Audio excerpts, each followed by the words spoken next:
ఇప్పుడంతా వలస పశువులు వచ్చారు హైదరాబాద్ నుంచి. మీరు చూడండి, ఇక్కడుండాడు ఎవరూ లేరు. హైదరాబాద్ నుంచి కేసీఆర్ అందరినీ బెదిరించి పంపించాడు. ఫోన్ చేస్తాడు, నువ్వు ఇక్కడ ఉండాలంటే నువ్వు వెళ్ళి అక్కడ వైఎస్ఆర్ కాంగ్రెస్ పార్టీకి పనిచేయమంటున్నాడు. అక్కడి నుంచి వస్తున్నారు. ఆయన దగ్గర ప్రలోభాలకు లోనై మన దగ్గరికి వచ్చి నన్ను తిడతారు.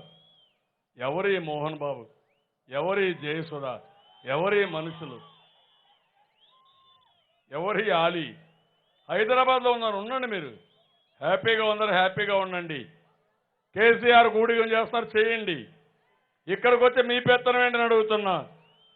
మేము కష్టకాలంలో ఉంటే తిత్లీకి వచ్చారా మీరు? ఉదుగుదుకు వచ్చారా మీరు? కరువు ఉంటే వచ్చారా మీరు? ఈరోజు మనం కష్టపడి నిలదొక్కుకోవడానికి ప్రయత్నం చేస్తూ ఉంటే సఫర్ అయింది, మనం సఫర్ అయ్యాం, బాధపడ్డాం, ఇబ్బందులు పడ్డాం.